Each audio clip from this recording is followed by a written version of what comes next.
Amén. Buenos días. Gracias por venir. El pastor Jesse está en Guam, entonces voy a hacer lo que es una enseñanza esta mañana, que no es parte de su serie. Por modo de introducción, la gente judía, el pueblo judío, es el único pueblo que ha sobrevivido culturalmente de la destrucción completa de su nación. En otras palabras, usted va a leer en el pasado de diferentes naciones que han sido destruidas y conquistadas de forma militar, y por lo general su cultura está completamente perdida. Nada más lo lees en la historia, pero el pueblo judío fue destruido completamente como nación, pero su cultura, aunque fueron desparramados a través de todo el mundo, su lengua y su cultura sobrevivió. Y regresaron como nación en 1948. Pero una de las razones del por qué pudieron sobrevivir como gente y culturalmente es que los judíos tenían una asombrosa habilidad de lo que es repasar la historia. Y esto está programado en ellos. Usted sabe lo que es la Pascua. Aún en el día de hoy, hoy en día, lo llama una celebración Seder. Y parte de eso es repasar la historia, de dónde venimos. Y lo dicen a través de a través de las generaciones venideras. Aunque fueron desparramados, ellos guardaron su lenguaje. ¿Por qué? Porque sabían de dónde venían. Si usted no sabe de dónde viene, actualmente no va a poder saber dónde usted va. Y por modo de lo que es introducción, si usted recuerda en muchos sermones en Sudáfrica, el pastor Robert Polaco y yo estábamos en una tienda de música y había un joven que escuchó nuestro acento y nos preguntó por qué están aquí, somos pastores, y él nos dijo que él atendía lo que era la AFM Misión Apostólica, y yo le dije, fundado por lo que es John G. Lake, y él me dijo, ¿quién? Y yo le dije, no sabes quién es el que tú fundó tu movimiento, pero él no tenía idea. Y él paró y dijo, bueno, realmente nosotros no estamos en el pasado, somos nada más con respecto al futuro. Pero yo le dije, si tú no sabes de dónde vienes, ¿cómo sabes si estás yendo a la dirección correcta? Entonces, una de las cosas que yo me he dado cuenta es que muchas veces yo digo historias del pasado, pero obviamente estoy predicando un sermón y nada más estoy dando como puntos pequeños. Pero lo que voy a hacer esta mañana, no vamos a ir muy avanzado aquí en la historia, pero voy a solamente decirte historias.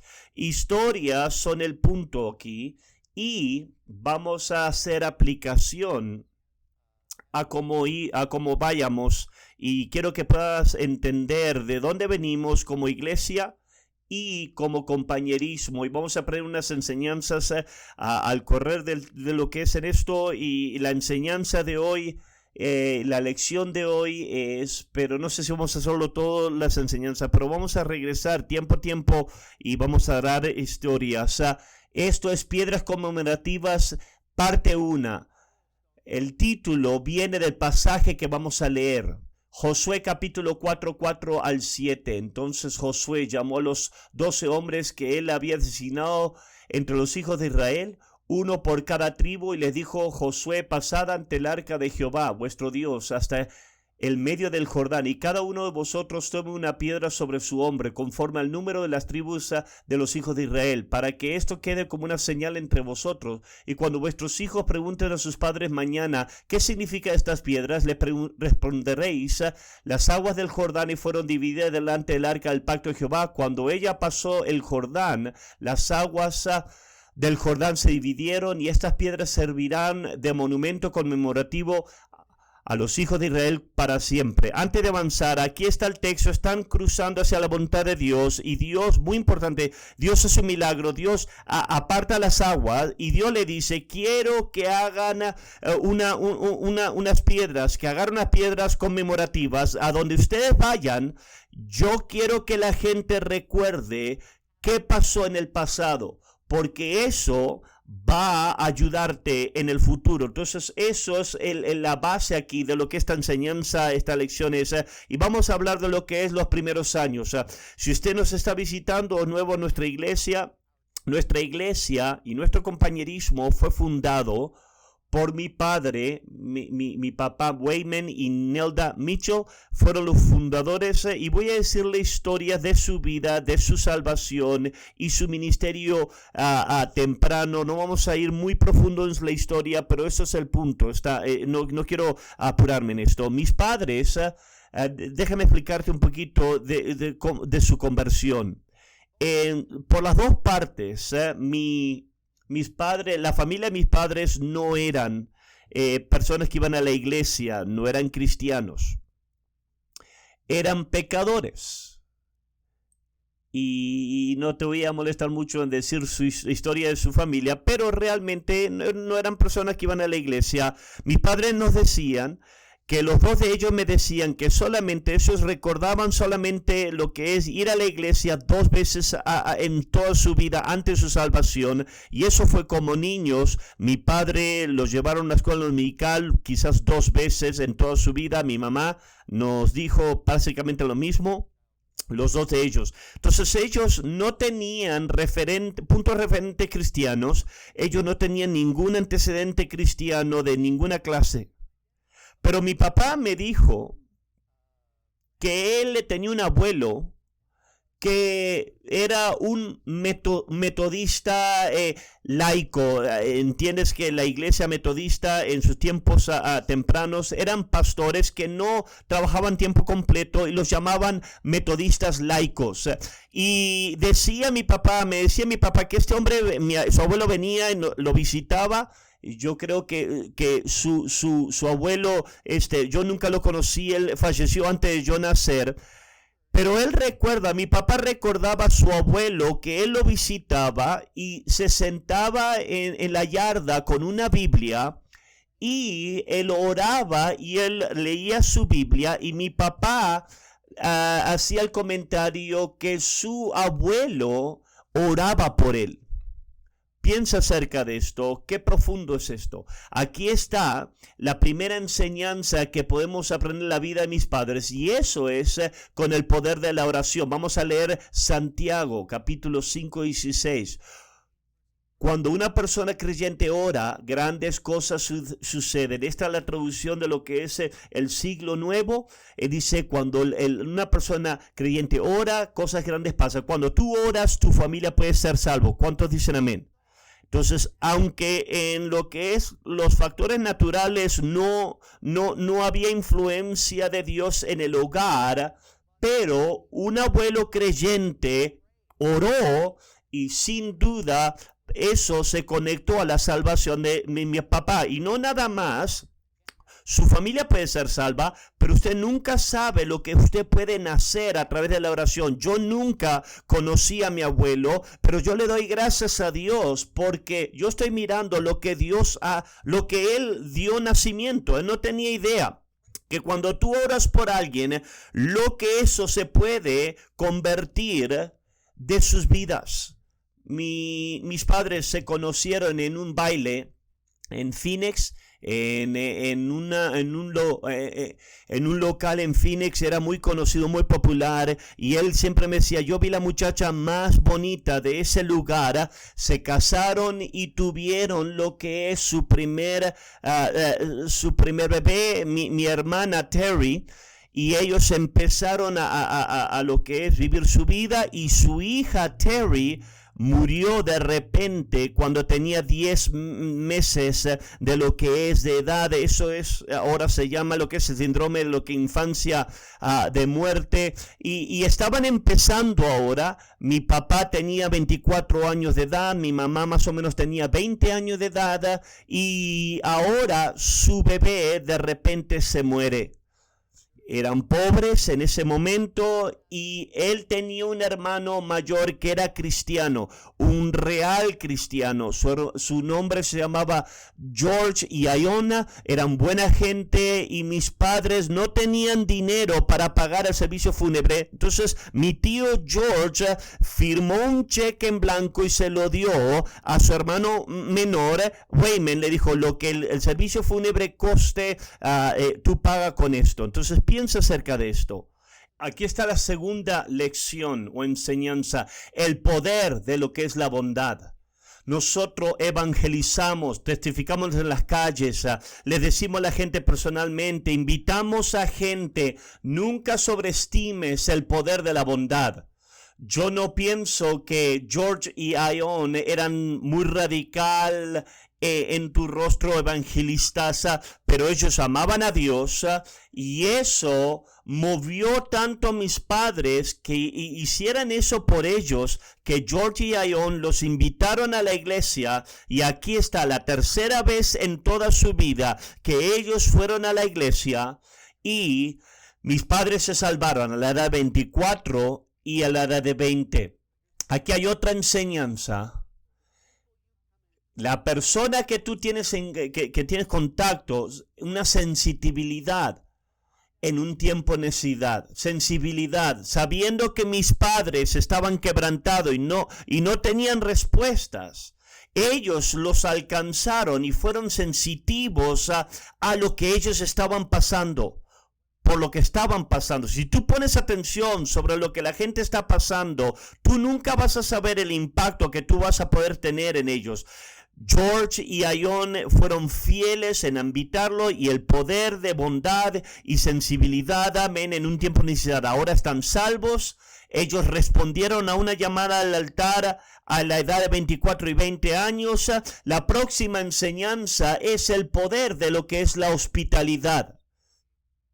Mi papá me dijo que ellos genuinamente se salvaron, pero una vez más no tenían ningún historial cristiano, no tenían concepto cómo vivir cristianos, no venían a la iglesia porque estaban viniendo a la iglesia porque tenían esta poderosa revelación de vivir para Dios y rendirse para el llamado, pero ellos dijeron que George y Ion fueron amables y Ion sabía cocinar muy bien y le dijo a mi padre, si ustedes vienen a la iglesia el domingo, van a comer. Y papá dijo, no teníamos mucha revelación, pero sí nos gustó la manera que ella cocinaba. Entonces empezaron a venir a la iglesia, tenían revelación limitada, pero aquí está el poder de lo que es hospitalidad. La comida y la bondad los mantuvo que sigan viniendo hasta que recibieron revelación. Ahora, no puedes alimentar a alguien al reino de Dios, tienen que tener revelación, pero si tú estás trabajando con alguien que es un nuevo converso,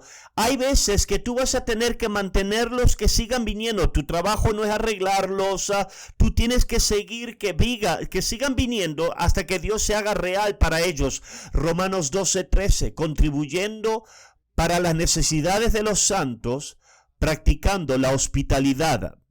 Esto es una enseñanza que Pablo le escribe a los creyentes en Roma y les dice, parte de tu vida es que tú tienes que darte a hospitalidad. Eso quiere decir que tú, amén, debes expresar bondad en maneras prácticas, hospitalidad, sea que vengan a gente a comer cena en tu casa o llevarlos al café, mostrándole bondad. Porque eso no es nada más una virtud cristiana, que los cristianos son amables. Literalmente se transformó la vida de mis padres porque lo hizo posible que ahora ellos puedan venir y sigan viniendo hasta que Dios agarró su corazón. Papá me dijo que una vez que empezaron a venir a la iglesia, por los primeros meses de salvación, mi padre realmente cambió, pero mi mamá todavía fumaba cigarros y ella siguió viniendo. Creo que paró antes de morir. Perdón, es una broma para mi hermana Branda. No, yo estoy bromeando. Ella sí paró de fumar. Creo que paró. Entonces, ¿cuántos de ustedes saben que los cigarrillos, la nicotina no es el problema? La gente que fuma es un corazón que no se ha rendido. Están luchando si van a rendirse o no. Pero mi mamá finalmente paró. Entonces, aquí está la próxima enseñanza. Si estás trabajando con nuevos conversos, necesitas paciencia y revelación para ver la gente que cambie. Te quiero decir que a través de los años, al observar gente, la manera como ellos hacen seguimiento a las almas y tratan los conversos, yo le doy gracias a Dios que algunos de ustedes no hicieron seguimiento, mis padres, porque yo veo que alguna gente, cuando agarra un nuevo converso y ellos piensan que tu trabajo es de enderezarlos y arreglarlos y de mandar y comandar en sus vidas. George y Ion no hicieron eso. Ellos fueron bondadosos, fueron pacientes con ellos y ellos oraron por ellos porque necesitas paciencia y revelación. Gálatas 4:19. Hijitos míos, otra vez siento por vosotros el dolor del parto hasta que lleguéis a ser verdaderamente como Cristo. Si alguna vez has trabajado con nuevos conversos, tú puedes apreciar esto. Él está escribiéndole a gente que son cristianos. Pero él les dice, es como una mujer que está pasando, va a dar parto, no estás donde deberías de estar, hay una lucha aquí que está tomando lugar, y él está hablando aquí en la oración hasta que tú te conviertas como Cristo. Entonces, tú tienes que asegurarte que son cristianos antes que lo hagas hacer discípulos. Es una enseñanza. Si tú eres un discípulo y quieres pastorear un día, mis padres sobrevivieron porque gente fue paciente y esperaron por Dios que dé revelación. Después papá dijo que un domingo en la mañana él estaba cambiando y ellos estaban empezando a venir a la iglesia y lo que fue predicado, no tenía idea lo que fue predicado. Él respondió a la llamada al altar, no para salvación, pero para orar, como nosotros lo hacemos. Y él me dijo que al estar en el altar, él no supo quién fue, alguien vino detrás de él, simple y sencillamente pusieron sus manos en su espalda para orar por él. Y en el momento, amén, que pusieron sus manos en su espalda, él poderosamente fue lleno con el Espíritu Santo y empezó, amén, a hablar en lenguas fuerte, y no nada más por unos segundos, aparentemente por 20 minutos o más, él siguió hablando en lenguas de forma fuerte en lenguas. Actualmente, finalmente el servicio terminó, todo el mundo se fue a la casa, mi papá seguía hablando en lengua, finalmente le dijeron a mi mamá, cuando él termine, tú cierra la puerta a cuando se vayan. Eso marcó a mi papá para toda su vida. Nosotros somos un compañerismo pentecostés, somos una iglesia pentecostés, y la enseñanza aquí es que el Espíritu Santo lo cambia todo. Escúchame, si tú tienes nuevos conversos, si tú quieres orar, ¿de qué podemos orar por nuestra iglesia? El poder del Espíritu Santo. Tú no puedes hablar a gente que solamente cambie. Si tú lo puedes hablar, pueden ser hablados de lo que fuera de su adicción, de su problema mucho tiempo atrás. Pero el Espíritu Santo trae sobrenatural poder y cambia todo. Hechos 1:8. Pero recibiréis poder cuando haya venido sobre vosotros el Espíritu Santo, y me seréis testigos en Jerusalén y en toda Judea, en Samaria y hasta lo último de la tierra. Ok, aquí está Jesús hablándole a los discípulos y él les dice, lo que tú necesitas, si tú vas a llevar la voluntad de Dios y vas a sobrevivir sobre el tiempo, tú necesitas poder. Sobrenatural poder del Espíritu Santo, obviamente, y para el propósito es para ser testigos, pero necesitas tener el poder del Espíritu Santo. Mis padres fueron tremendamente convertidos, como yo dije, de no tener ningún pasado historial de iglesia o salvación para nada. Ahora ellos genuinamente fueron convertidos. Vamos a pensar de 3 marcas de genuina conversión que le pasó a la vida a mis padres, pero actualmente tiene que pasarle en cada converso genuino. Número uno, papá se salvó y después que funcionó el Espíritu Santo, él quería testificar. Eso es un verdadero converso. Un verdadero converso quiere decirle a otra gente acerca de Jesucristo. Empezó a testificar en el trabajo. Él salía los domingos por la tarde con gente de la iglesia a un parque en la ciudad de Glendale y ellos predicaban en las calles, en el parque que iban, lo que hablaban en las calles de Phoenix, y testificaban a la gente porque papá quería que otra gente tenga lo que él tenía. Eso marcó su vida. Él no tenía interés en jugar juegos de la iglesia, no le gustaba la política de la iglesia. Como él descubrió después más adelante, él quería ver gente salva. Eso fue, tú sabes, todo a través de Estados Unidos, y quizás no vamos a hablar de todas las enseñanzas más adelante. El movimiento de Jesús pasó en muchas iglesias a través de Estados Unidos. Muchas veces la gente de la iglesia lo rechazaba porque esta gente era pecadora. Cuando el movimiento de Jesús empezó a afectar a nuestra iglesia, una de las razones de por qué papá le dio la bienvenida de una manera poderosa es porque él fue un converso, él mismo fue un converso, no nada más fue un cristiano cultural. Él había sido transformado y lo que él amaba más de todo era que él quería que otra gente tenga lo que él tenía. La segunda marca de conversión es que papá quería orar.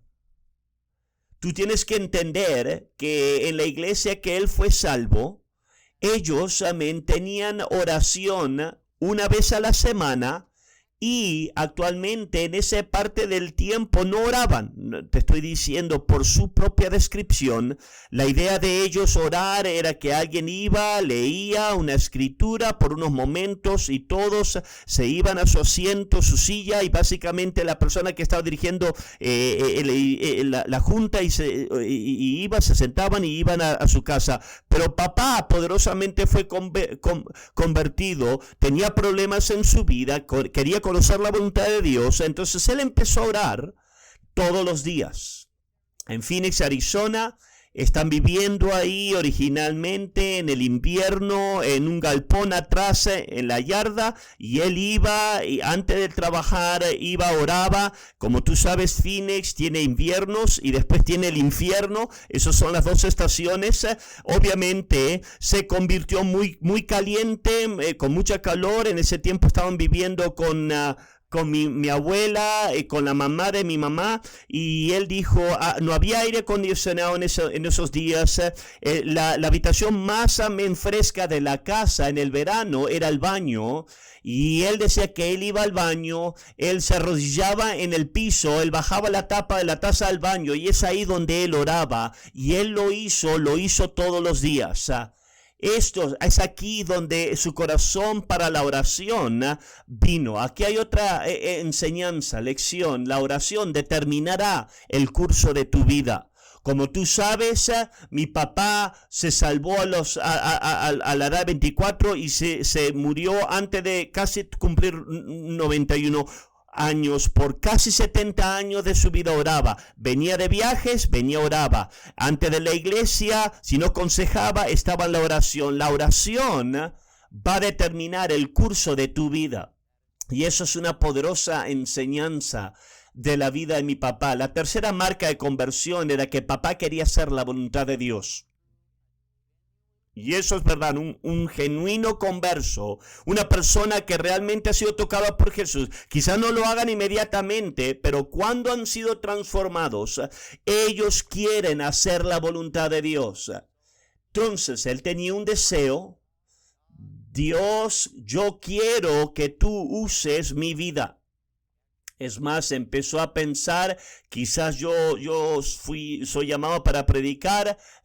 Fue a su pastor y le dijo, quiero hacer la voluntad de Dios.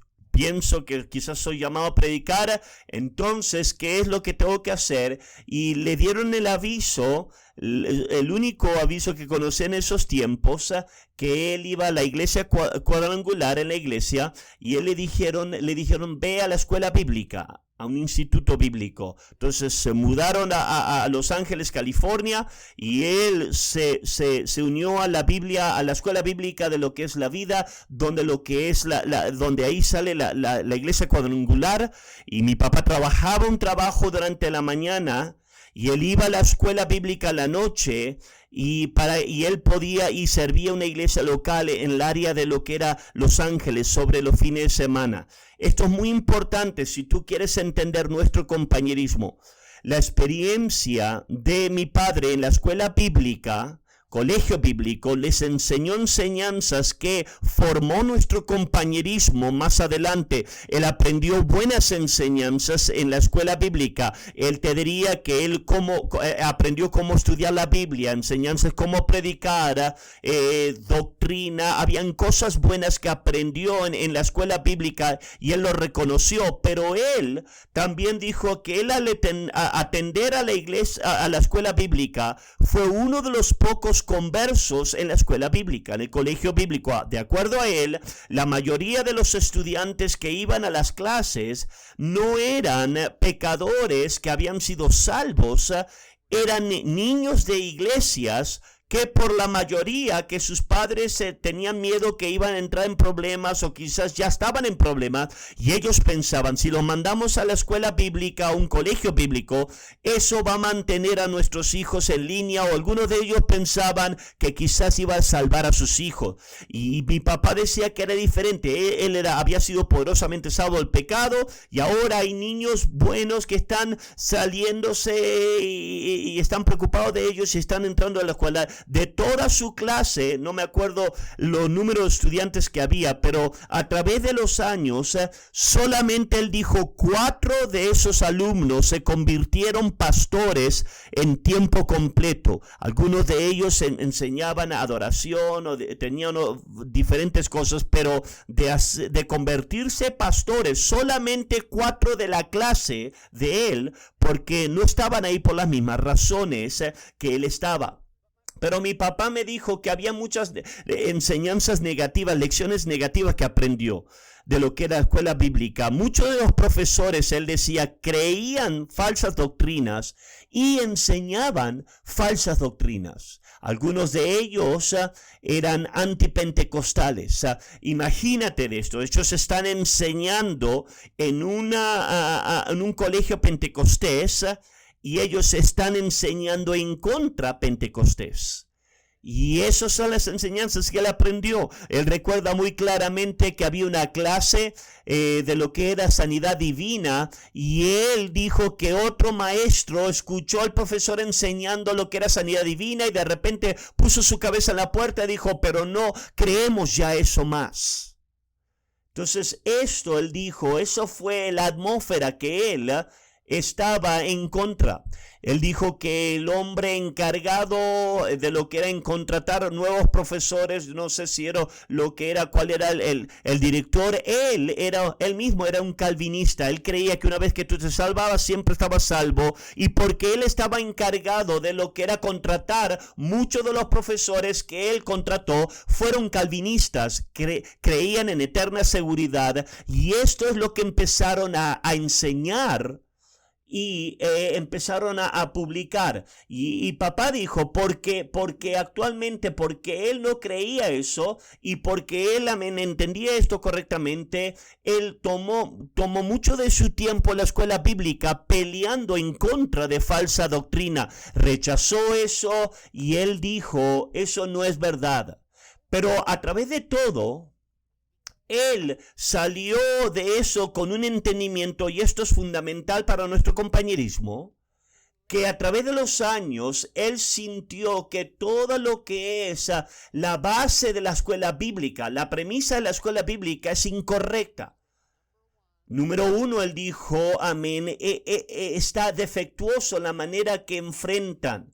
2 cosas que hay problemas grandes con la escuela bíblica o colegio bíblico. Número 1, es que removía a los estudiantes de ministerio y conexión con gente. El trabajar con gente, interactuar con gente, la conexión con gente es uno de los más grandes plataformas para preparación para el ministerio. Si tú piensas, el pastorear está conectado con gente, como tú te conectas, como tú inspiras y tú diriges, tiene que ver con gente. Él dijo lo que era el pensamiento de tú encerrar a personas en una clase, en un salón de clase, y le das conocimiento bíblico, pero después los mandas a un mundo real. En nuestro llamado en trabajar con pecadores, trabajar con problemas y personas. ¿Sabe lo que pasa a través de los años? Yo he sido un pastor por 37 años. Yo nunca he tratado con un pecador, un real pecador, un drogadicto, un pandillero, que está profundo en pecado, que me ha preguntado por mis credenciales del ministerio. Nunca. Nunca. Entonces papá dijo, eso no tiene sentido.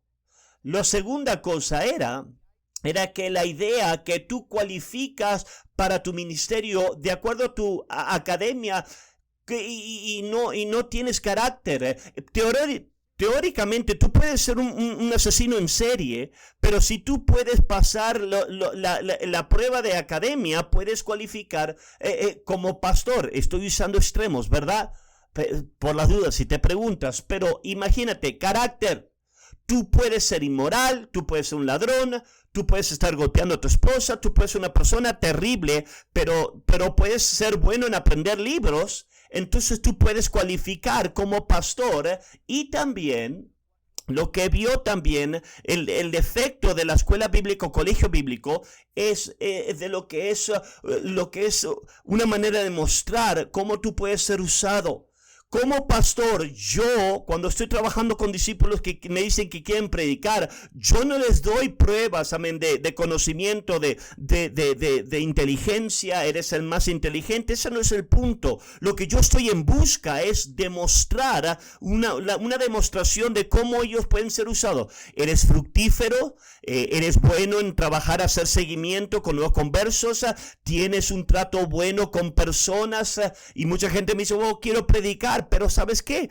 Todo el mundo te odia, ¿verdad? Te embroncas, te peleas con todo el mundo. Eso no va a trabajar siendo pastor. Tú no has demostrado lo que es poder ser usado. Nunca has ganado un alma. Nunca trabajas con nuevos conversos. Entonces papá decía lo que llegó a lo que es a todo el fundamento es defectuoso la manera que lo enfrentan. Lo segundo, la conclusión que él llegó es que el colegio bíblico no es bíblico. ¿Ves? Los judíos tenían lo que era escuela de rabí. Ellos tenían escuelas bíblicas.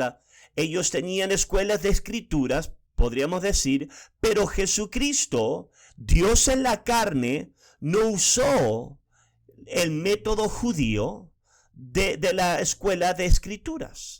Él deliberadamente no lo hizo. Lo que él sí hizo es que él discipuló. La Biblia dice que él tuvo discípulos, alumnos. ¿Cómo los enseñó? Directamente. Y los involucró en ministerio actual con gente. Ellos bautizaban. Él los mandó a ministrar. Ustedes distribuyan la comida. Fueron experiencias de la vida. Entonces mi papá él dijo que la idea de lo que es irse a una escuela bíblica, de convertirte en un pastor, eso no lo veo en la Biblia, no está correcto. Él vio un libro quizás muchos de ustedes lo leyeron, lo puedes buscar, es el Plan Maestro de Evangelismo por Robert E. Coleman.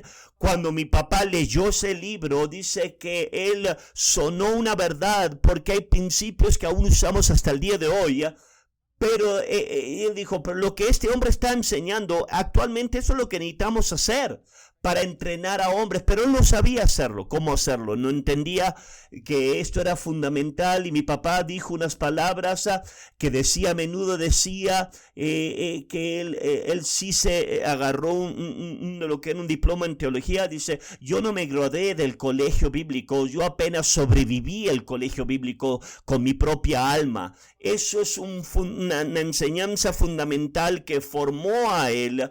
Cuando Dios empezó a darnos avivamiento, vamos a ir más adelante a hablar de esto más adelante, él dijo, La escuela bíblica no es como nosotros vamos a entrenar a nuestros hombres.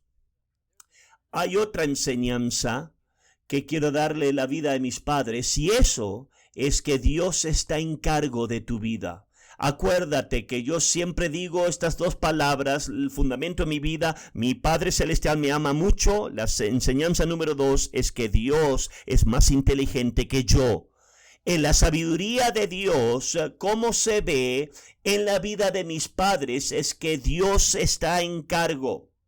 Cuando Dios planea algo para ti, Él está activamente involucrado. Él arregla lo que tú piensas que son quizás coincidencias. Las personas van a venir a tu vida, circunstancias van a pasar, tú piensas que es la vida, pero actualmente es Dios obrando. Déjame darte unos ejemplos. En Los Ángeles, California, ellos vivían en una casa que estaba dividida en dos, A y B. La mujer que vivía a un lado de ellos, la esposa, se convirtió amiga de mi mamá. Después que se mudaron de Los Ángeles, mi mamá escuchó que esta mujer terminó divorciándose. Esta mujer conoció un hombre de Holanda, se casó con él y se fue a Holanda. En los años más adelante se pusieron en contacto una vez más, y a través de ellos conocer a alguien de su pasado, en 1950, en 1977 creo, ellos se encontraron una vez más con esta pareja, que ahora ellos estaban viviendo en Holanda, en un lugar, en una villa de Zwolle. Y este hombre había estado trabajando con jóvenes. Hoy en día tenemos iglesias en Holanda hoy por alguien que vino en la vida de mis padres en los años 50. Piensa acerca de esto. ¿Cuántas historias así? Dios está en cargo de tu vida. Otra de estas historias, que en el colegio bíblico había un estudiante que él se desarrolló una amistad, John Messler, y su esposa. Su nieto es Brian Nicely. Aquí en la iglesia, John Metzler tuvo un gran impacto en el ministerio de mi padre. Fueron buenos amigos, pero en los comienzos de la iglesia de Presca fue fundamental. Esas son enseñanzas más adelante. Te voy a dar más historias en otra enseñanza. Pero John Messler, él se encontró, fue parte de su vida, y hubo algo que fue depositado que ayudó mucho. Por eso él fue a una iglesia cuadrangular en Phoenix, Arizona. Un hombre que él iba a la iglesia con él, creo que después, si recuerdo correctamente, no fue a la iglesia con él, pero fue antes de la escuela bíblica. Después fue a la iglesia, después que vino a la escuela bíblica. Su nombre se llama Fred Cowan. Fred Cowan se convirtió en un pastor y después se convirtió en misionero a Perth, en la parte occidental de Australia, para lo que es evangelizar a los indígenas. Eso es para ti, Lisa. Entonces, él pastoreó y él fue un líder en Perth, Australia. En 1977 invitó a mis padres a venir a predicar a Australia, y invitó a mi papá que predique. Mi papá fue en 1977. Y yo creo que él estuvo ahí casi un mes en la parte occidental de Australia, predicando en las iglesias, y fue conectado. Fue esa conexión con este hombre que Dios lo puso en su vida, que abrió la puerta a Australia. Y absolutamente cambió el curso de la vida de mis padres y el ministerio. Después le voy a dar historias de ello. Yo tengo mi esposa, son una de esos indígenas del parte occidental de Australia, y la obtuve a ella. Mi vida fue transformada porque Dios puso a alguien en la vida de mis padres. Yo te digo que Dios está a cargo. después que mis padres, después que mi papá se recibió y regresó a Phoenix, Arizona, a su iglesia local, y vivió ahí sirvió ahí por un poco tiempo como pastor de los jóvenes en Phoenix, Arizona. Déjame darte una enseñanza, una lección, y esto es fundamental. La necesidad, amén, absoluta de la conversión. Cuando regresó ahora a Phoenix, era un pastor sobre los jóvenes, ministrando a los jóvenes, y eso es una poderosa enseñanza que aprendió. Después las iglesias que fue pastoreando, era que su batalla a menudo era con niños que no estaban convertidos, que eran cristianos culturales. Habían sido criados en la iglesia, conocían el lenguaje, pero nunca habían sido dramáticamente salvos. Aunque venían a la iglesia, esos a menudo eran sus batallas más grandes, porque cuando agarraban conversos genuinos, inmediatamente los niños que no estaban convertidos influenciaban y apartaban. Entonces papá dijo, tú no puedes edificar una iglesia con cristianos culturales. Necesitas conversos, son el fundamento. Yo recuerdo un tiempo atrás que prediqué un sermón de curiosidad. ¿Cuántos de ustedes han sido salvos en nuestra iglesia, en nuestro compañerismo? Levante su mano. Ok, tú no entiendes qué poderoso eso es. La mayoría de la gente de nuestras iglesias de compañerismo son conversos. Y papá dijo, tú no puedes edificar. No estamos tratando de agarrar a gente de otras iglesias, ni tampoco es suficiente que nuestras iglesias vengan, atiendan a la iglesia. Tienen ellos que ser salvos. Eso es una enseñanza profunda. En 1960 le ofrecieron el pastoreado de lo que es de la iglesia cuadrangular de Wickenburg, Arizona. Creo que habían 3,000 habitantes de ese entonces. No sé si era en el invierno, pero él tomó la iglesia.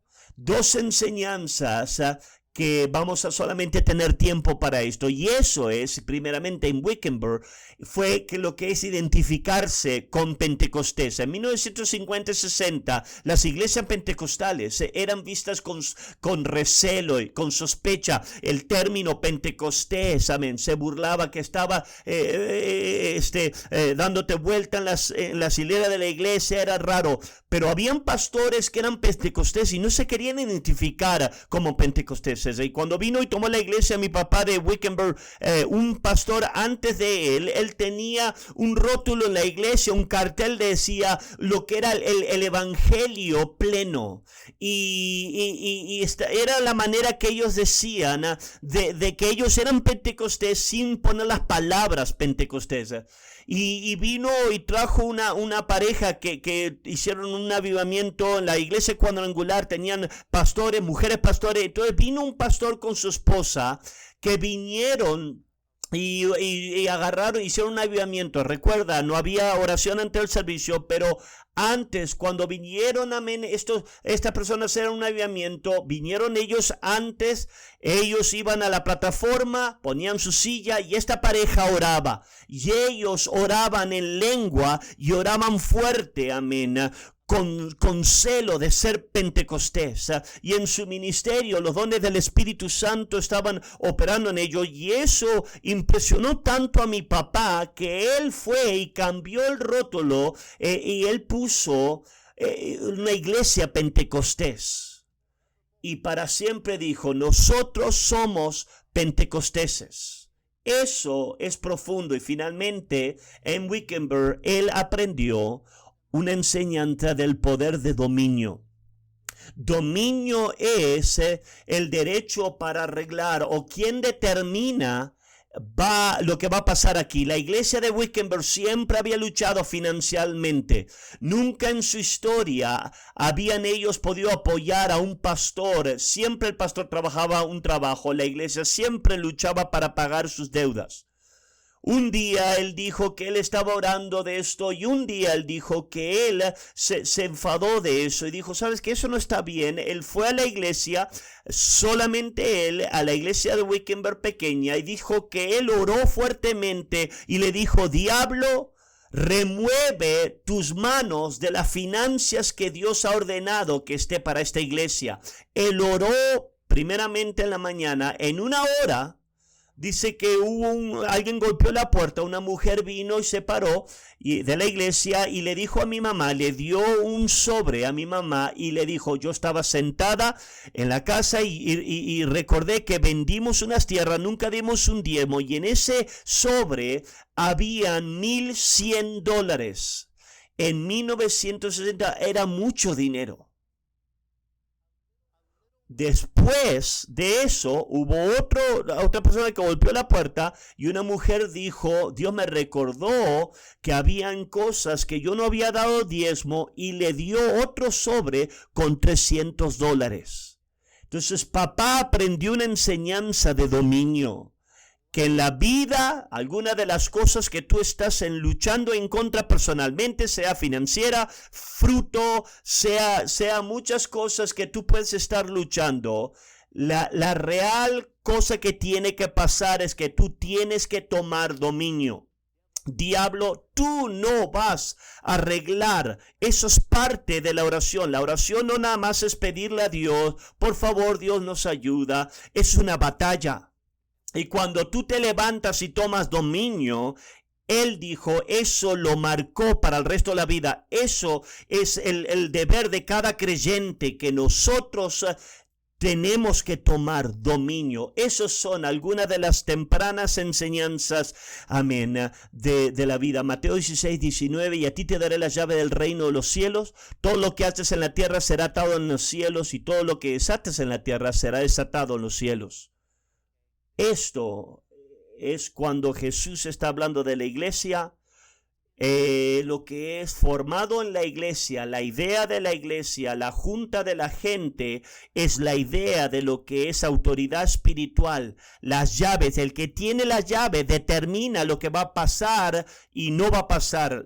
Abrir puertas, cerrar puertas, eso son llaves y son ilustraciones de autoridad. Y Jesús dijo, si tú quieres hacer mi voluntad, yo te doy a ti llaves que tú puedas atar. Esto es lo que mi papá hizo. Diablo, remueve tus manos, para de lo que es bloquear las finanzas y deja que esto sea soltado. Las cosas buenas que Dios tiene plan para nosotros, que sean soltadas en nuestra vida. Esas son lecciones de dominio. Vamos a parar ahí, tenemos una boda y vamos a parar un poquito temprano. Yo voy a hacer otras enseñanzas en el futuro.